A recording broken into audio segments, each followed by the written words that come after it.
La mattinata che sarà abbastanza intensa, pregherei tutti quanti di prendere posto così che si riesca a cominciare quasi puntualmente. Grazie.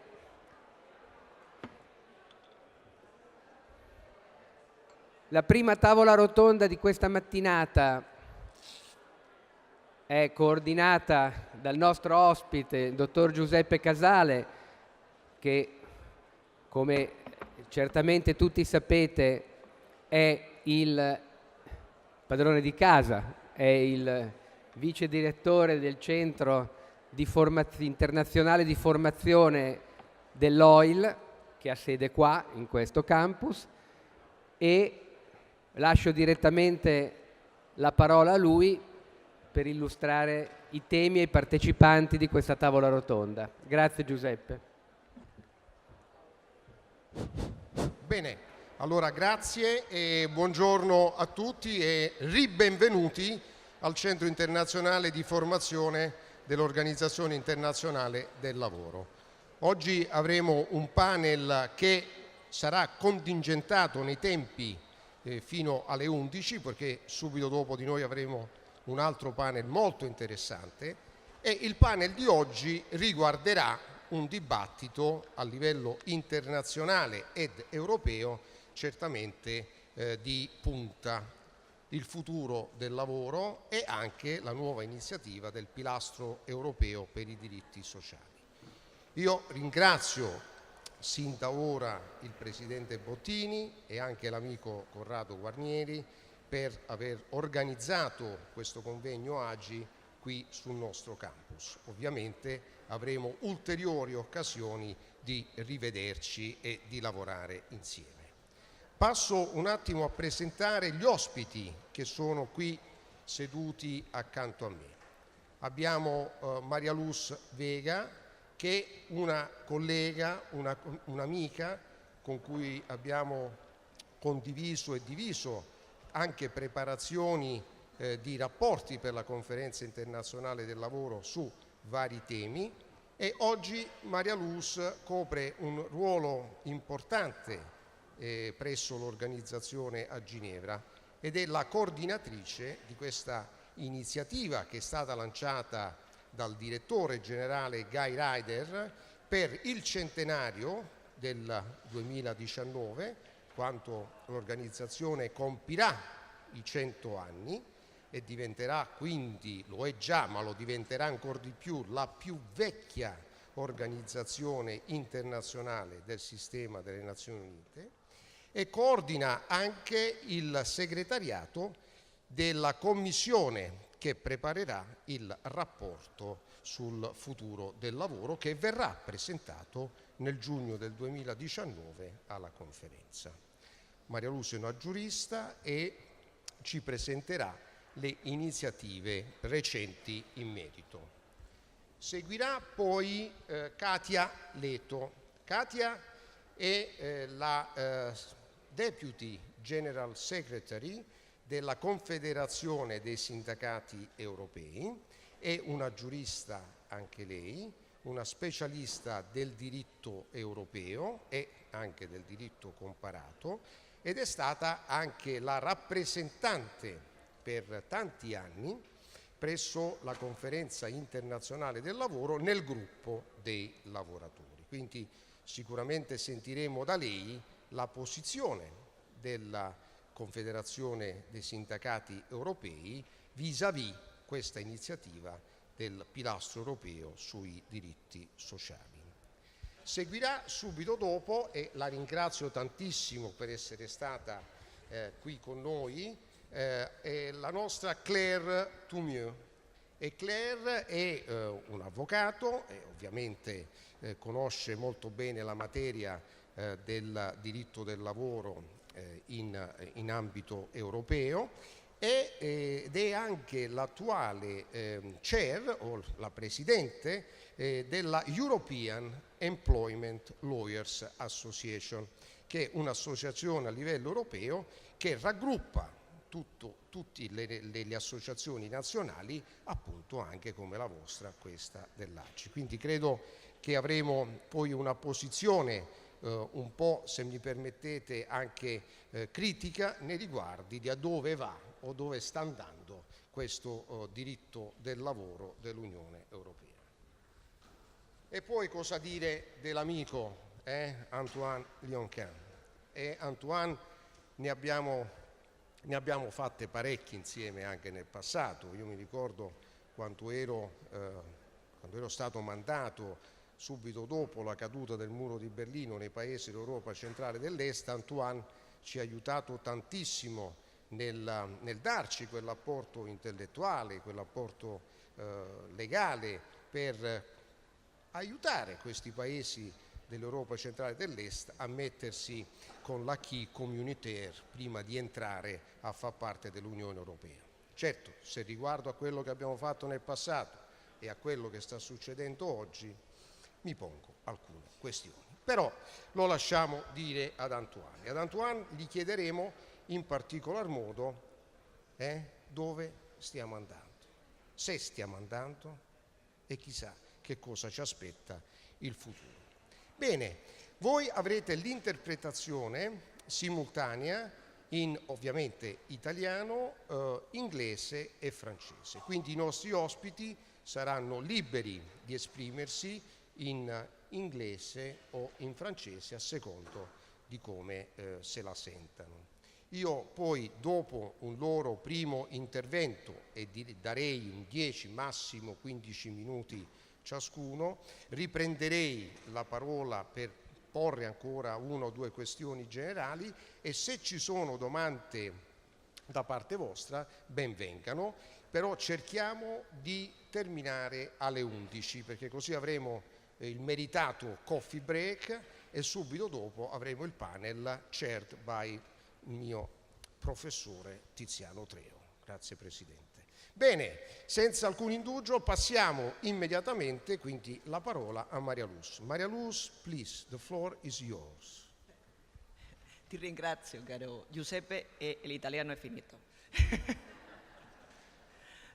I don't know what language to talk. I think I'm starting in English to follow. I guess most people speak English than French. Sorry, I am not allowed to speak Spanish. Then I think will be maybe easy for everyone, but anyway. Giuseppe is trying to keep me on the line to practice my languages with accent. But as we have similar accent in Italian and in Spanish when they speak English or French, I think will be very easy to understand. Let me talk about a little bit about the future of work, and I think is the subject that is worrying us, all of us, whatever is our position in the world and whatever is our life.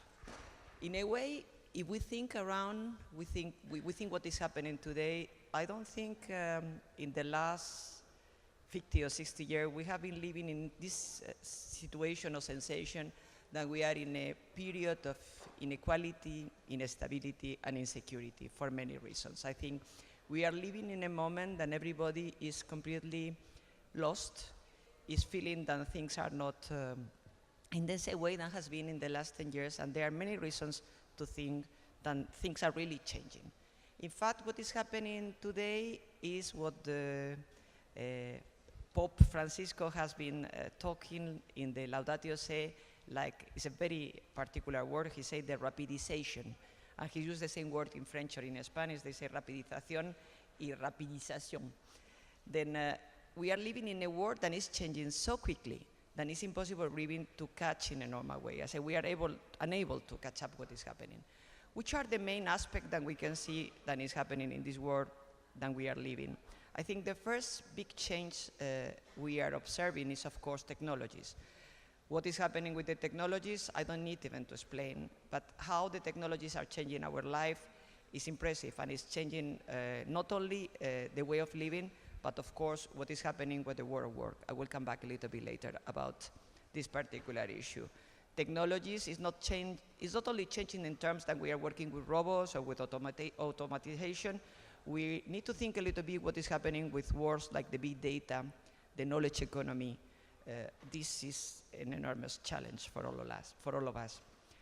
At the same time, we are living in a world where demographics are changing again in a very different way. We are coming both from countries that we have been living with migration for many years. Now, of course, because of the Syrian refugees, it looks like a new phenomenon, but I think in Italy or in my country, Spain, we have been living with this for many years. But it's not only this.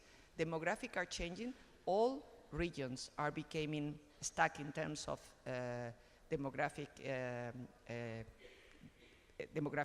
increasing, except Africa. Africa is the only continent that is still has projection of youth population, but the other continents are suffering enormous demographic problems and, of course, a problem of old people. Only to make you think a little bit how the problem will be in 20 years, things in China.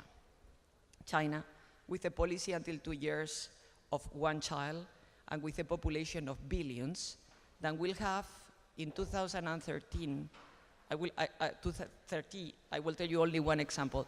The number of elder disabled in China will be 40 million. Only elder disabled. I am only giving you this small part of the population will be 40 million. How you can afford this with a social protection system? Big question mark. It's only to give you an example of the demographic problems that we will live in. Then, of course, will be complicated with some of the problems of the offshore and reshore, then I will come back again. The third problem that we are living is the climatic change, environment change, water, scarcity of water, drought, all the problems that we have around, that is changing not only our lives, will be changing also states. There are predictions that in 50 years, some states, then I recommend everyone to go to Maldives before the next 50 years, if we are still alive, because Maldives will disappear and will be an example of countries they will not have a state. They will have an state, but with not land, and will be affecting around 20 countries in the world. This is the prediction. Then we are also thinking in international law. We are living this kind of thing. Fourth, and not last, I think last but not least, is the change of ideologies and the values. It's quite clear what is happening. I don't like to mention Trump. I don't like to mention Brexit, but it's what is happening. We are living in a process where globalization is not fashionable, in fact, but also is critical. I say it's really a subject, and we are not sure where we are. I will say that our Director General has been mentioned. There have been an increase of populism, with plural, S, and also increased knowledge or increased feeling of nationalism that is clearly coming around. Then this is the world that we are living. Of course, the ILO, that is celebrating, as you know very well, is an all organization. It's the first organization of the system of the United Nations. It's at the origin of the League of Nations and, of course, of the United Nations. It's celebrating very soon, in 2019, October 2019, the centenary. Of course, in having a look at what is happening in the world, could not be quiet, and has decided our Director General to do something. And in 2013, he has launched already the idea of having several work around this centenary, creating 7 initiatives. At the center of this one will be the initiative of the Future Award. How is articulate this initiative? This initiative is articulated in 3 phases. Already we have finished the first phase. They have been national dialogues where our tripartite constituents has been discussing on this idea of the future way in the way they want to do it. Italy has done several dialogues, 3 in fact, and has delivered a report, but they have been already, as I mentioned, exactly 112, because I received yesterday the last one, 12 dialogues. And believe me, will be published at the end of the year. The synthesis of these national dialogues is extremely relevant. I will mention when I talk about the conversation a little bit, which is the contents that we have managed to have coming from these dialogues. This phase is already finished, and we start with the second phase that has been the setup of a commission. A global commission is the name that the Director General has decided on the future of work. Then we'll start, the work has been launched in August. but we'll start the work in October, in the 20th of October this year. We have several meetings, and we'll finish providing a set of recommendation, practical recommendation, is the idea, but we don't know if at the end will be more or less, around November 2018. The base of the recommendation will be, I would say, whatever was being produced by the Commission will be prepared later, or will be articulated and developed in a document that will be discussed in the conference 2019. That will be a conference focused on the future of work. I cannot tell you what will be the form of the discussion of this the conference, this particular conference, because it needs still to be discussed at the GP, at the governing body. We are always using these acronyms at the ILO in March 2018. Then the third phase, of course, will be the celebration of 2019. That will be a big initiative, but when I talk about celebration, doesn't mean that we will do parties. We are trying to have a print, we have an idea, and to try to see which will be the ILO that we need for the next, I don't know if a centenary, because with these changes of the world, we don't know it will be for hundreds of years, but at least for the future. Whatever we call future is quite complicated now. I don't know if for 10 years, 20, or for a century. How, in a technical point of view, how has been structured the discussion? Because, of course, dealing with all these changes that I have been mentioned and focusing on the social aspect, that is 50% of our life, was very difficult. The Director General has decided to articulate the discussion. Until now, we don't know if the Commission will change the approach, around what we call 4 conversations. Conversation is thematic groups. The first one is called work and society. When we talk about work and society, and this is fascinating for lawyers, we are talking about values. Which are the values that we need to have for this future of work? Thinking that the ILO is set up and has been built on values, in social justice, on dignity, and in the idea of the work is not a commodity. Which are the values, which are the feelings of the people for this future of work? And coming to these dialogues that we have received, I can tell you that the main question in this work and society has been to work or not to work. Looks really like Hamlet, but it's what is happening. People is thinking it's necessary to work, and the result that I can tell you today is, yes, people want to work. People doesn't say we don't want to work. The question is to define which kind of work. I think it's a very different one, the way that we want to work, that we have probably 30 years ago. There are many ideas about which will be this work. There are people or countries that are thinking much more in a work based on environment issues, a little bit following what the Professor Dominique Meda, he's proposing in France in terms of the future of work. She has a particular study that I recommend everyone to read. It's available, it's very interesting. Or for others will be a kind of work that will allow us to work in a more flexible way, what we call the smart economy now. Then the work or not to work will be solving the idea that people still want to work.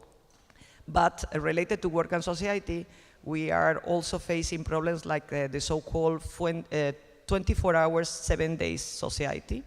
That is very related also with the problem of the right to the connection, the use of technologies. And in every case, all is really cut by the idea of inequalities. Don't forget that, at least for this, and I try to think on the idea of work and society, that half of the countries of the world, they are still in survival economy. And the future of work for these survival economy countries is to try to survive. Then we cannot think only like Western people, because the problems of the world, in some cases, are still survival. And this is the future of work for some people, to survive. I say you can read many dialogues, you will have the access quite soon to see that there are still problems. For example, informal economy, that is in some way a creation of the ILO. The future of the informal economy that has been discussed for more than 50 years at the ILO is still a question mark. And I say we have still typical and topic problems that has not been still evolved. It's for this, and I try to say the future of work is not techno-determined, and we need to avoid this kind of fixing. Then I think, and it's for this, and I make a kind of publicity or advertisement of the ILO in this sense. We are having a look in a different way than other organizations that are very focused on the idea of robots and automatization, as saying at the son of the consultancies. The second conversation is decent work for all. This is a very obvious ILO topic. We are talking about 40 million of people looking for job, young people that has not still any future, and of course, as I mentioned before, elder people. What we do with the people that has arrived to retirement age, but they want to work, and they need to work because we have problems at the level of the social protection, which will be the future for these elder people. Of course, quality and quantity are key issues for the ILO, but we need to keep in mind the new sectors, the new economy sectors that will appear for the creation or for the guarantee of new employments in this future. It's quite important to keep in mind the green economy will be quite important source of employment, the knowledge economy, whatever is related to the techniques issues, and also the care economy. Elder population generate for sure a care economy. Maybe you have been reading many articles and books on the prediction of what will be the future jobs, one will be destroyed. Even there are some consultancy that they say the lawyer profession will disappear. I will give you some reference if you are interested, because they are based on the idea of this robot in the United States, Ross. Maybe some of you have heard about this famous Ross. They say, why we need lawyers if Ross can have a look at the jurisprudence in 2 minutes and can deliver the more logic and balanced decision. Okay, I say they are forgetting all these studies, the human factor. And I think the human factor is key in most of the profession. Then these ideas on the only profession will be science, mathematics, and technology, the famous vet, that is part of some of the prediction of the futurologues, of the futurists. In fact, there are a new profession that is called futurists. I have met several of these futurists that are working in Silicon Valley.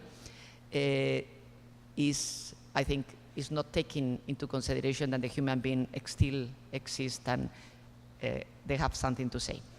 The third conversation is the organization of the production. And when we talk about the organization of the production, we are talking about two fundamental issues that are very related with the labor law, that is the area that you are dealing here.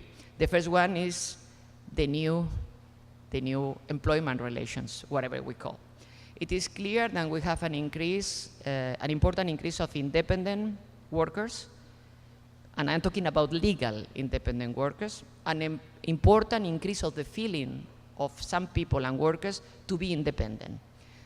As you are very aware, most of the legislation doesn't cover in labor law the independent workers. It's excluded for different reasons. I think this is an important issue that we need to face, which will be the future of independent workers in the heart of the labor law. This is a big discussion that is quite important for all of us. We need to think about how incorporate these independent workers in our regulations.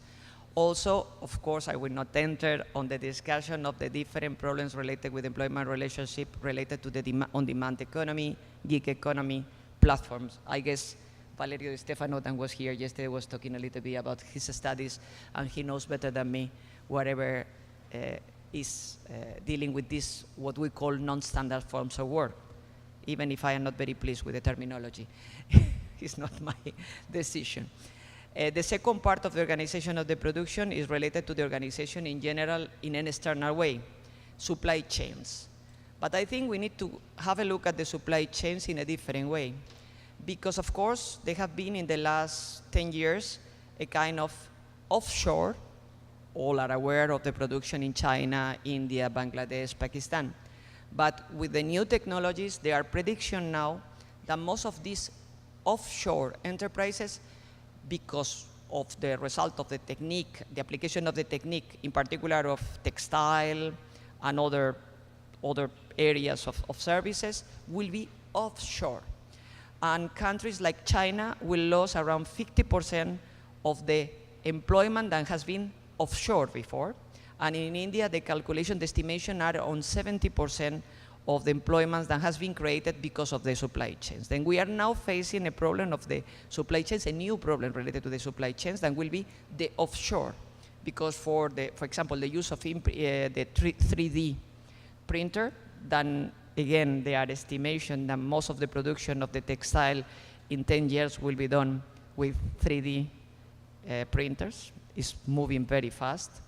Then, which will be the problem? The impact of this reshoring will be terrible also at the level of the global picture. Last but not least, the fourth conversation that we are dealing with is the so-called the governance. How to deal with all this? If I can say how we will deal with all this mess, because I cannot call in another way like a big mess. This is complicated. There are first the role of the law, national and international. I will not talk about the ILO international law, but it's quite important also for us, which will be the role of the international standards and the role of the ILO in regulating this situation. But at the national level, there are many, many question marks. I think the most important question that for me is quite clear that is yes. The response is we need a labor law. Which is the reason to have a labor law in this future? Because some writers and some organizations are telling that we don't need any more a labor law, and we need more to focus and to develop a commercial law that will be regulating the relation of the market. Whatever it is, I think this is a question that should be discussed in the different forums because it's quite important. I don't have time to go to this debate. The second aspect is, of course, industrial relation. And industrial relation will play an important role in the future of work. I think collective bargaining has an opportunity that has never existed before for collective bargaining, or has never existed in the last 50 years after the famous 30 prodigieux, the famous 30 prodigious year. Then we have really a possibility. Collective bargaining will be the mean to adapt legislation to this rapidization and to this speed and to different needs of the market. And this is another issue that I think is quite important to be discussed at the labor law level. Last but not least, we need to face the question of tripartite as social dialogue. I am not questioning tripartism because I will question the ILO, and this is not, it's not in my DNA, by the way, but I say I am for the tripartite and for social dialogue. But the question is which will be the features of this social dialogue in the future? Is enough to be tripartite? The famous idea of the tripartite plus is still around and will be an important discussion for the future. And later, the last thing will be which will be the role of the states, and in particular for the World War, the role of the labor administration. We have much more at the level of the state, a mix between what we call the financiarization of the economy. We have this mix with the taxes, law, labor law. All this is starting to be a mix, in particular because of the fraud and all these new contracts. Then which will be the new role of the labor administration and the role of the state in the industrial relation? We will come back to a protectionism. We will be papa states, or which will be the future of this labor administration and the states? Well, this is what we are now. There are a lot of questions, but I would not like to close this small intervention in a negative aspect. I think we have solutions. We have solutions, and I think the ILO, the ILO Constitution and the Philadelphia Declaration has the basis to have this debate. We need to keep in mind the values, and I think ILO was created to maintain peace and a status quo that has been our really pillar in the last century, and has been the pillar not only at the labor law level or at the level of the workers, it has been also the pillar for democracy. Then we need to build on this basis, social justice, dignity, and the work is not a commodity. Then sometimes we have some doubts with the new contracts, but anyway, we need to build on this basis, and I think it's time to have what our Director General say, the future we want. He said always, and I like this phrase, he's using a Shakespeare phrase, that the future is not written in the stars. the future is in our hands, then I think this is part of the debate. We need to have in this debate, it's not only a tripartite debate, it's a debate that we need to have the academy, the different institutions, and we need people thinking about. Then I really encourage you, all of you in the different associations, to have this debate and to let us know, because we are open to receive any contribution and to encourage people to talk about. I think it's the moment to talk about and to think about. And I hope with all your contribution, we can really build this future we work and we want, and the future is needed for the safetiness and for the peace in the world. Thank you very much.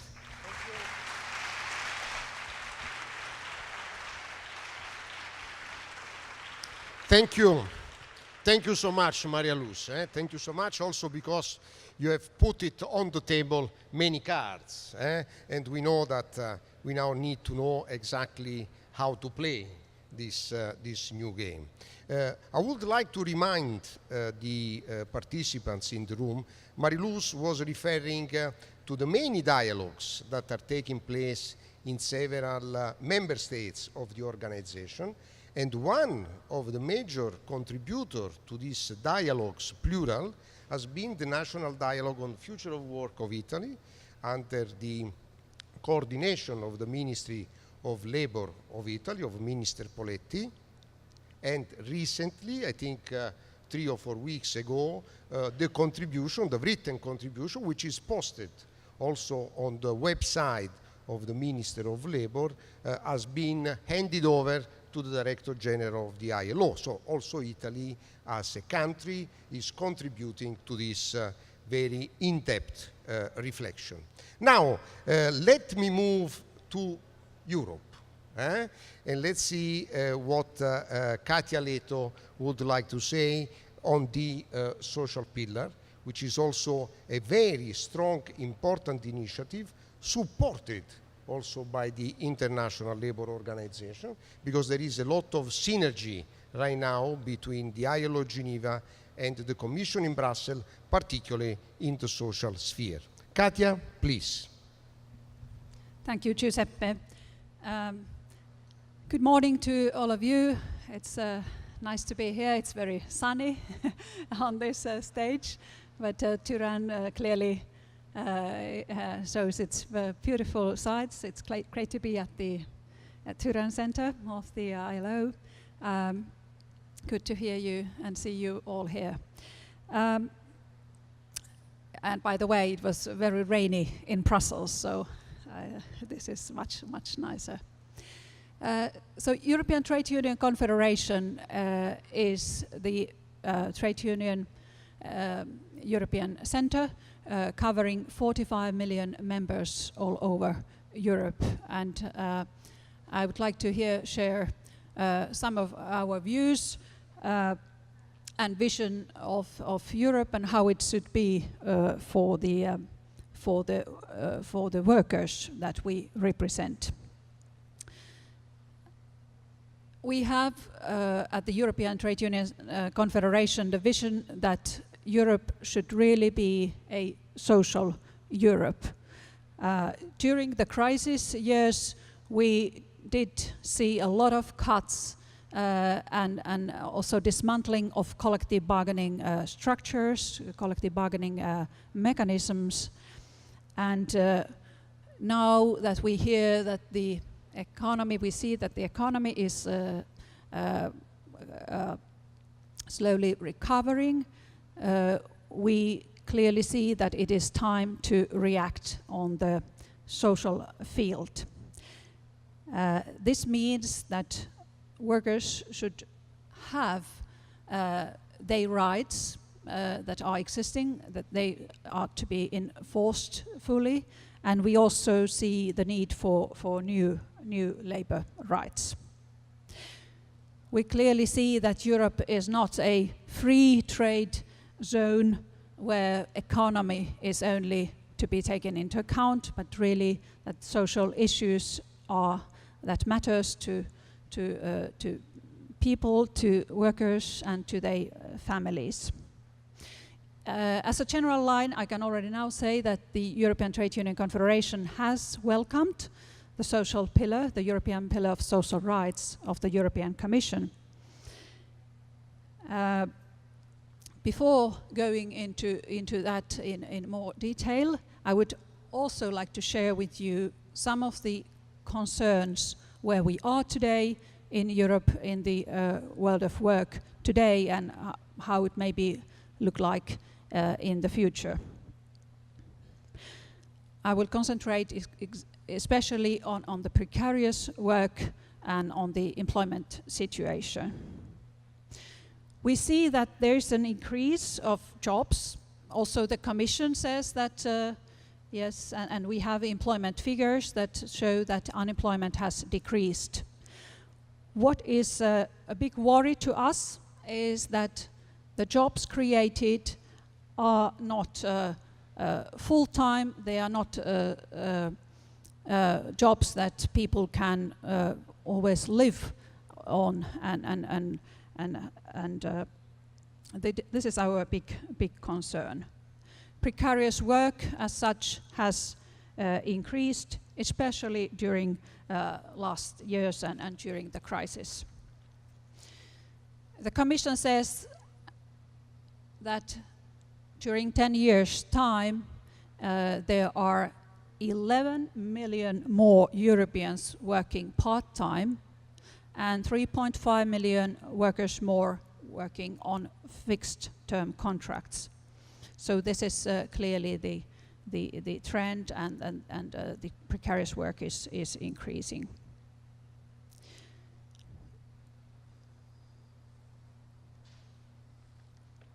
What we do not agree with the European Commission is that we see that this is something that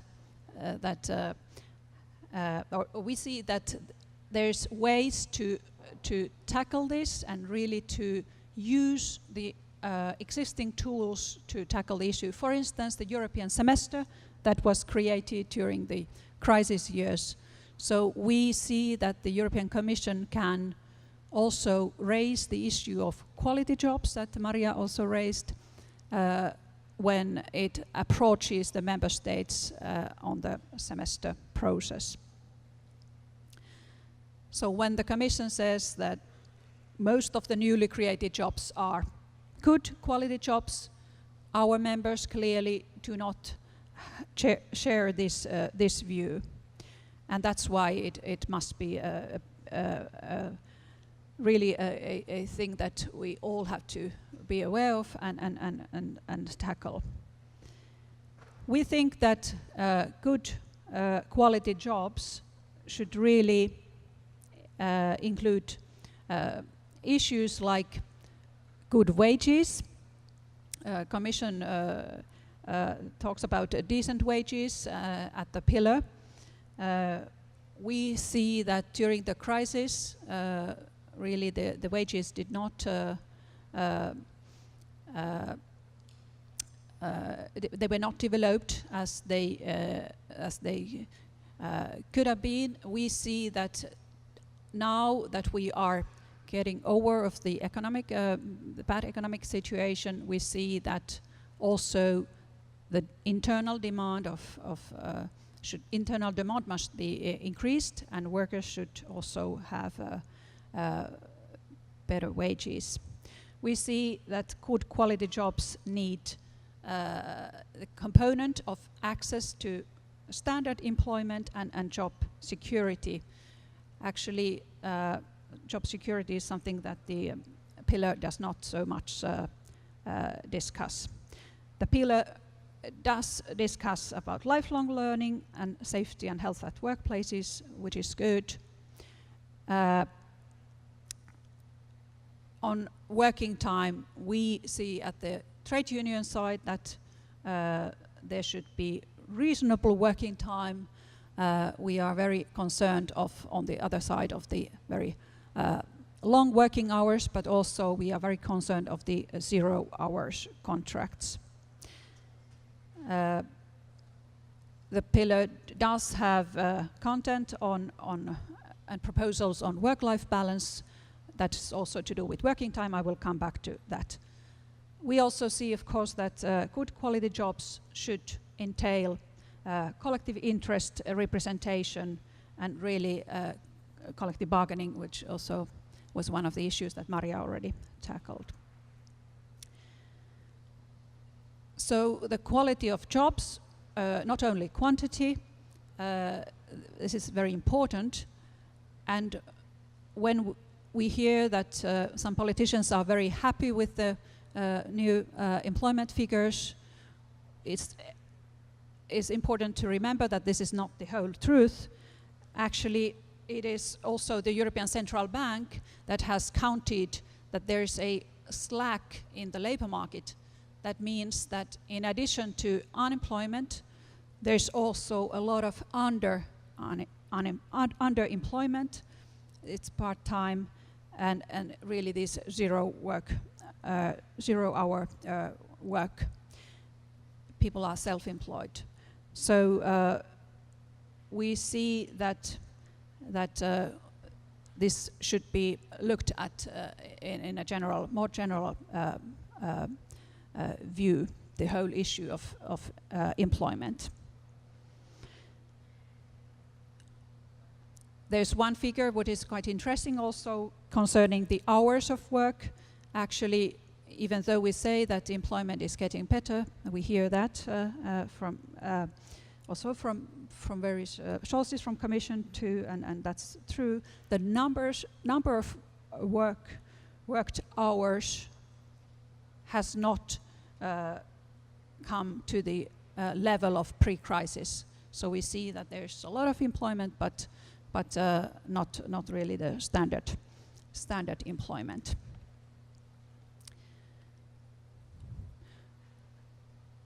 Our members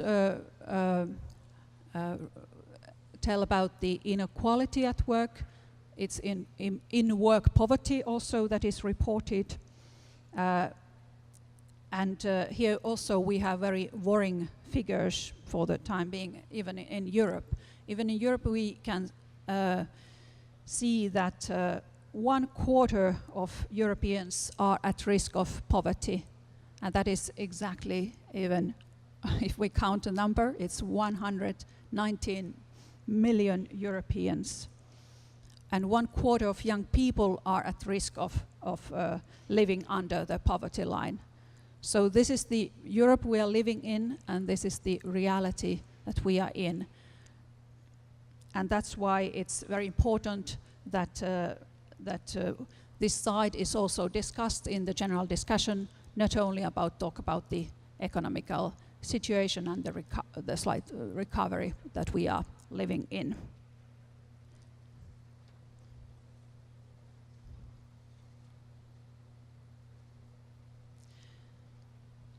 In this moment, we then have the European Pillar of Social Rights initiative from the Commission.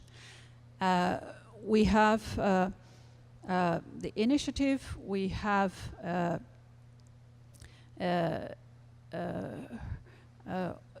by ourselves welcomed it. We see that it is high time to react now, really to tackle the social issues that were neglected or really weakened during the crisis time. And we also, as a collective movement, we have seen really the dismantling of the collective structures, as I already referred to. But we also know that we have the whole process of European Economic and Monetary Union and how to deepen it. And it's important to bear in mind that during the whole discussion of the Economic and Monetary Union, there was also the vision that hand by hand, by deepening the EMU, we should also deepen the social dimension. Otherwise, it's not in balance how we develop our future also in that field.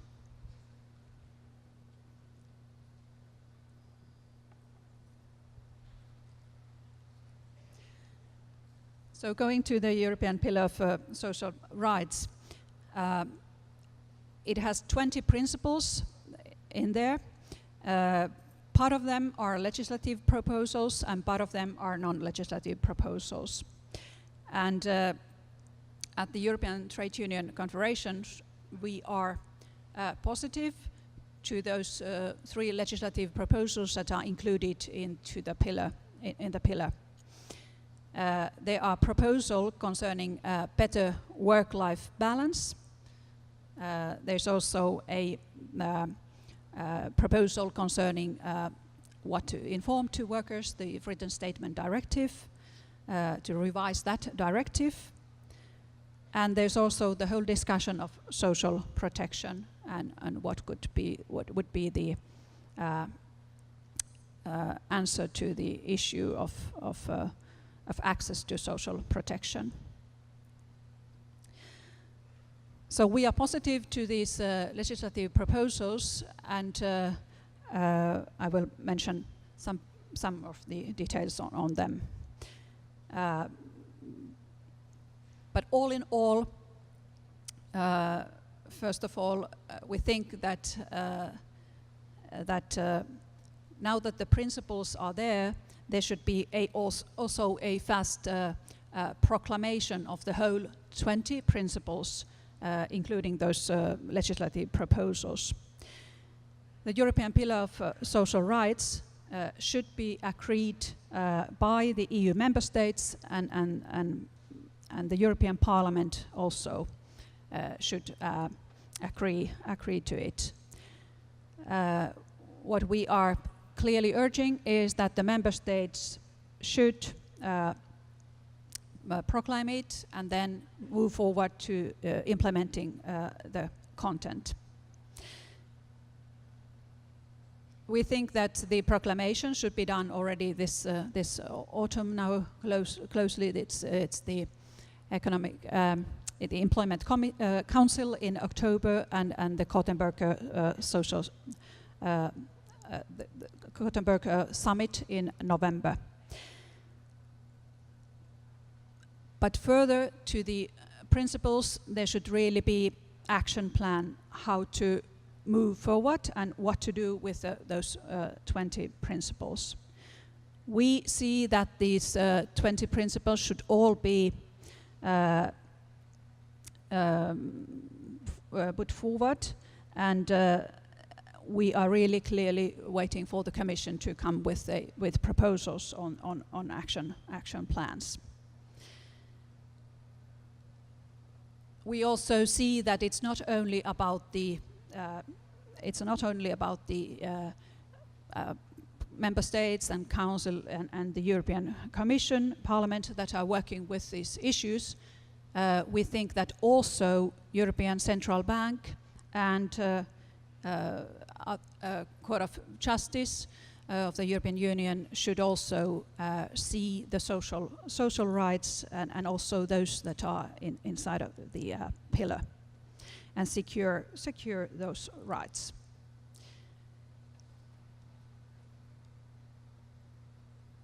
I will then have the issues of those 3 legislative proposals. First, it's the better work-life balance issue. This is a directive that is proposed by the Commission, and it is to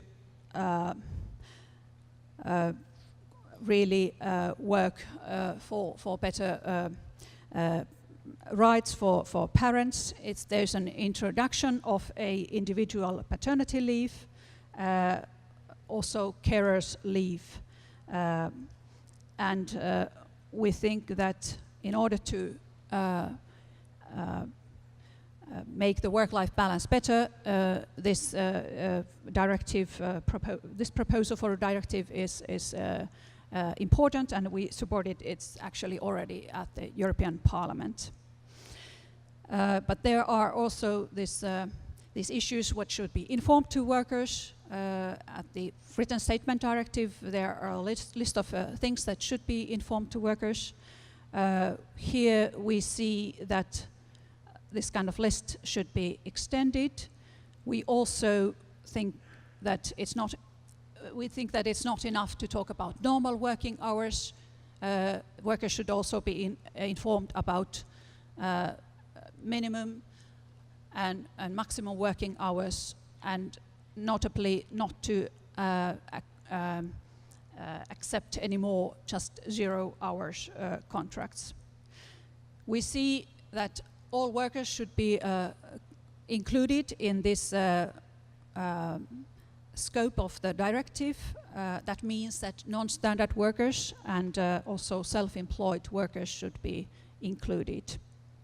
And this goes also with the other proposal for a directive access to social protection. There again we see that it's time to tackle the issue of all workers, all categories of workers, also self-employed and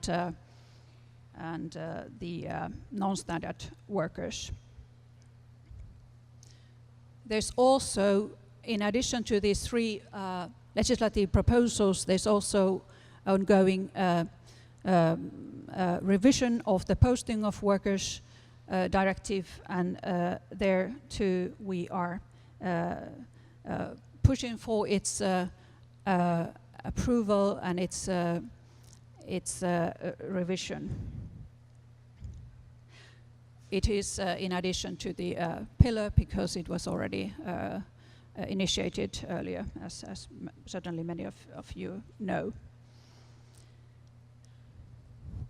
So these 3 initiatives plus posting of workers directive, these are the legislative part of the pillar, and this is a legislation schedule which also comes from the which also we have to bear in mind, because we are approaching to the European Parliament elections, and we demand that these proposals should be handled in a way that they can be managed before the timetable ends up before the forthcoming elections. But actually there is still also social partners involved in these procedures, because both at the on the issues of access to social protection and also on the written statement directive, also European level social partners are involved. I already mentioned that the European semester that is created during the crisis should be involved when tackling the issue of quality of jobs, but also we see that the other issues erasing from the pillar should be also beared in mind when Commission and Member States and also social partners are discussing the economic, the European semester. There should be social issues really raised, not only the economic point of views.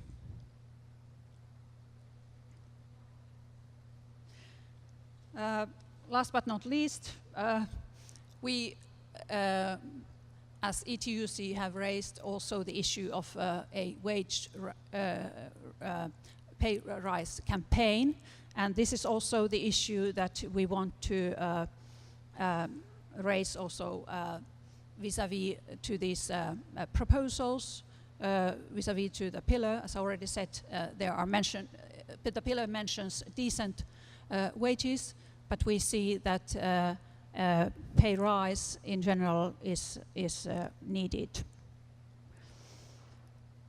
And pay and wage issues are something that collective bargaining partners discuss and negotiate by themselves in many countries, and in some countries this is not yet feasible.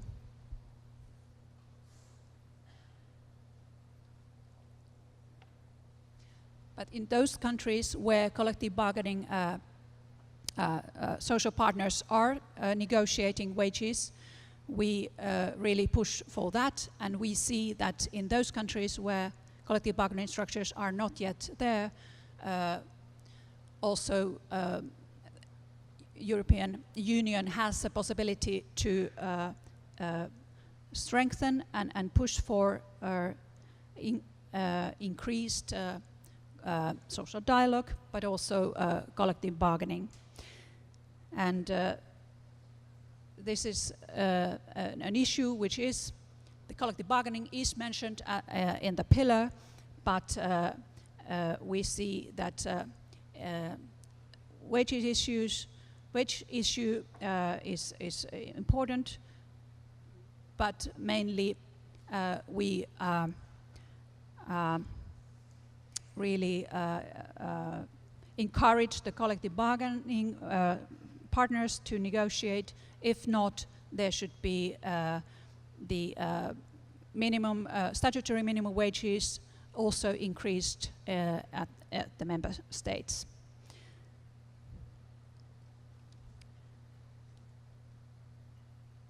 And also gender issue was already earlier raised by Maria. Gender pay gap is also an issue that should be tackled by collective bargaining partners, or then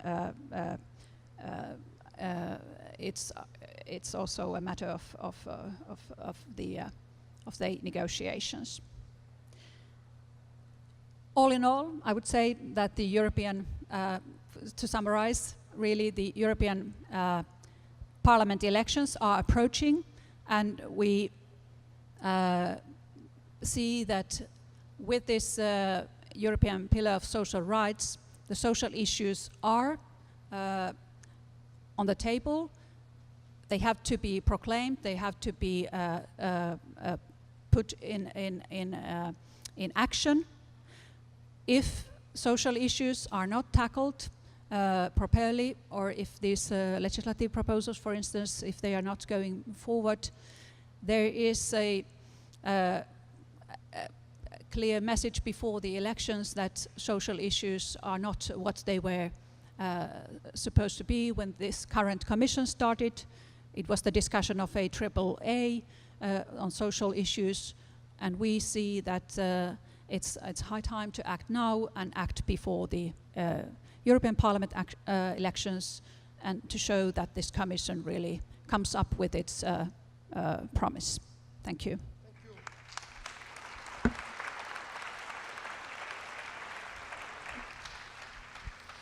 Thank you so much, Katia, and you have really exposed in a very well-structured way what is the current position of it you see vis-à-vis the social dimension of the future of the European Union.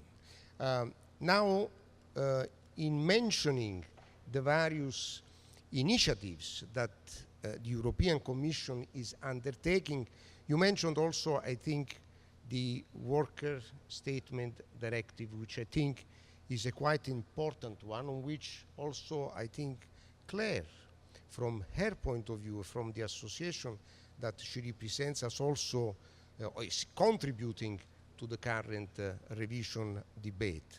Now, I will give, without hesitation, the floor to Claire, in order that, of course, she can expand on what already Maria Luz and Katia said, but if she would also like to bring in her personal experience vis-à-vis the revision of this current revision of this directive, will be definitively important for our participants. Thank you. Thank you, Giuseppe, and hello everybody. I just want to give you a brief insight, well, a brief outlook of in a European employment law perspective, more especially from the point of view of European employment lawyers. We are quite at the key stage, and so we're reaching interesting time regarding EU employment legislation. So when I hear Maria Luz, I understand that when I hear the question about is employment law necessary, then I think that the debate is even more challenging than what I thought. But, you know, just as an employment lawyer practicing in the EU and as chair of the European Employment Lawyers Association, I think I have this experience of seeing for many years more and more regulations, and those regulations at EU level are really part of our professional life as employment lawyer. And it's important to note that those changes are key not only in legislation that, unlike France and Italy, had not such a high level of protection, but it's also the legislation is quite important in our countries. When you think about, of course, 2P regulation on transfer of undertakings, the European Works Council, of course, the applicable social security regime for mobile workers, working time directive, and discrimination with the recent example of the EU CJ decision on the possibility to adopt religious neutrality rules. So we've seen that for all these years, building that legislation to protect employees in the EU. And of course, what we've seen on a national level then was deregulation with the time of crisis. And so now what's happening at EU level, because EU level doesn't have the same approach of deregulating. It has apparently chosen a more subtle path. We're not talking about deregulating and lowering the protection, but it's true that the goals have really become growth and employment. And so apparently the path that has been chosen is really the path of adaptation to a very changing world. We've just discussed the future of work, and it is true what we can witness as practitioners in our countries is that mobile work is more and more frequent. This Uberization, employees, independent workers, and the frontier between employees and independent workers becoming more difficult to define. And this is really something that we observe on a global basis, so not only at national level, but really very largely across the EU, and probably also, of course, on an international level. So there is obviously a key role to play for European legislation, because those changes are not really only national. So an interesting example of the European approach is precisely the work that has been launched on the Written Statement Directive 91/533. You may not really know what this directive is about, but it is a directive that requires that employers present to their employees essential aspects of their employment relationship in writing. So the information has to be given within 2 months after the start of employment. And changes in working conditions should be also presented, notified to the employee, and additional information should be given, in particular in case of expatriation, and that should be given before the employee leaves abroad. So, that directive that was not so well known, but is also very consensual. Why does the European Commission, why has it decided to focus, to add this directive among the key initiatives in the framework of the social pillars? It really reflects the current approach. It's all about adapting to the change of our labor environment, because what is really at stake is to see whether the directive is still adapted, and that's probably an approach that is going to be followed for also several EU legislation vehicles, to see whether that directive should be adapted to that changing world. And it is true that so I participated in this exercise as an expert in the preliminary work that took place before the refit exercise that the Commission has carried out. And what really was interesting is that indeed this directive, many people were not in the scope of this directive. Why that? Is because the scope of the directive refers to every paid employees having a contract or employment relationship defined by the law enforced in a member state or governed by the law enforced in a member state. So what it is about is really the definition of an employee, and that's precisely a key question for many European legislations.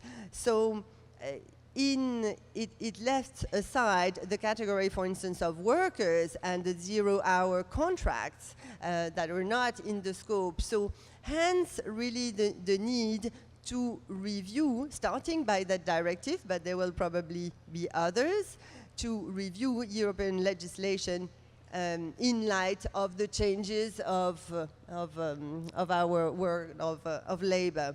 So the exercise has been started in 31 countries, EU countries plus 3, Norway, Liechtenstein, and Iceland. So we are reaching a stage where now we are going to, the social partners are being consulted, so maybe this will lead to revision of the directive. So I think that was quite an interesting example, reflecting the approach at EU level, and also reflecting the need to to maybe have a common definition, but I know that is very ambitious, of what is an employee, because the challenges are the same everywhere. And at some point, I truly believe that it doesn't quite make sense to have completely different approach, especially across the EU. Thank you.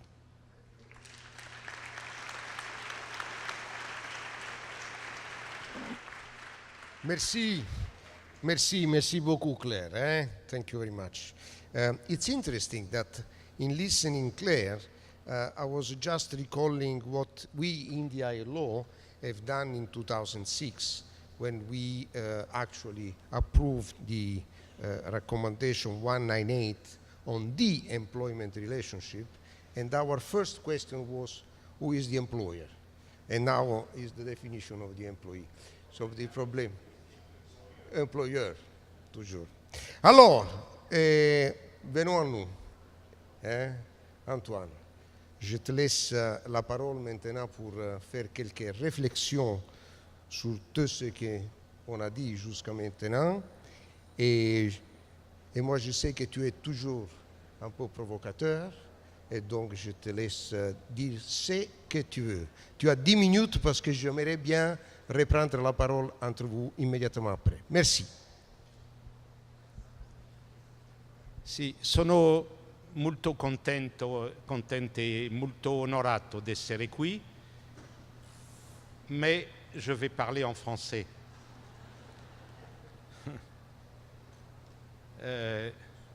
To be provocative, I have to speak in my own language a little bit. Je voudrais émettre une thèse, une idée, l'illustrer rapidement et montrer les conséquences que cette thèse peut avoir sur notre activité à tous, les justes laboristes. La thèse, elle est assez simple, même si elle est peut-être paradoxale. Nous assistons depuis 10 ans à une convergence des droits du travail nationaux. Cette fameuse convergence. Alors, ça n'est pas une convergence des institutions, ça n'est même pas une convergence des résultats socio-économiques, c'est une convergence des rationalités du changement. La plupart des systèmes de droit du travail changent au nom de la même raison qui est à l'œuvre en Italie, en Espagne, en Grèce et en France, particulièrement depuis 2013-2015. Et dans la loi, ou plutôt dans les ordonnances qui seront publiées, je pense, le 21 septembre, on verra cette rationalité à l'œuvre. Ça, c'est la thèse. Mais quelle est cette rationalité commune? C'est une certaine vision des règles et par là même des raisons pour lesquelles il faut en changer. La vision des règles, c'est qu'on s'intéresse aux résultats, presque exclusivement, aux résultats économiques et sociaux des règles. Autrement dit, jamais le droit n'a été vu comme aussi instrumental. Instrumental. Il est vu comme devant produire certains résultats. Et est à l'œuvre dans cette rationalité un raisonnement que les juristes doivent absolument analyser, qu'ils pratiquent eux-mêmes d'ailleurs, peut-être pas toujours en ayant conscience, qui est un raisonnement qui, comme on doit objectiver les résultats que l'on prête aux règles, que l'on impute aux règles. Ce raisonnement, c'est un raisonnement qui utilise deux méthodes, deux étapes intellectuelles. La première, c'est une méthode corrélative, c'est-à-dire on va essayer, et vous allez voir que la deuxième méthode est nécessaire, de mettre en rapport certains résultats, chômage, croissance, évolution de la rémunération et les règles. Il n'y a pas de causalité, mais on va essayer d'établir des corrélations. Et pour fonder ces corrélations, on utilise la comparaison, le benchmark. Donc, comparaison plus corrélation, on prétend que telle règle, tel dispositif juridique est plus performant que tel autre. Jamais, jamais, dans l'histoire européenne, on a autant utilisé la rhétorique comparative. Quand on réforme en Espagne, on invoque ce que les Italiens ont fait. Quand on réforme en France, on dit « mais les Italiens ont fait ça ». On dit « les Allemands ont fait ça en 2004, en 2006 ». Et on essaye d'établir dans notre esprit que, grâce à cette comparaison et à la méthode corrélative, grâce à certaines règles, tel pays a eu des résultats préférables. Au fond, on a adopté cette sorte de vision totalement instrumentale des règles de droit du travail qui a conduit conduit, vraiment guidé, les réformes de la plupart des pays de l'Union européenne. Alors, je veux donner 2 illustrations, parce que cette thèse, qui n'est pas très originale finalement, c'est un faux paradoxe, mais cette thèse, il faut l'illustrer. Quand vous regardez ce qui s'est passé dans les pays comme l'Italie, l'Espagne, même l'Allemagne, bien sûr la Grèce, la France, vous voyez que, au nom de cette mode de raisonnement, on a d'un côté essayé de réduire de manière directe les coûts imputés aux règles, ce que coûte l'application des règles. Et le centre de ce raisonnement, c'est par exemple le droit du licenciement, les règles sur le licenciement. On change les règles sur le licenciement pour que le licenciement coûte moins cher, soit moins onéreux pour l'entreprise.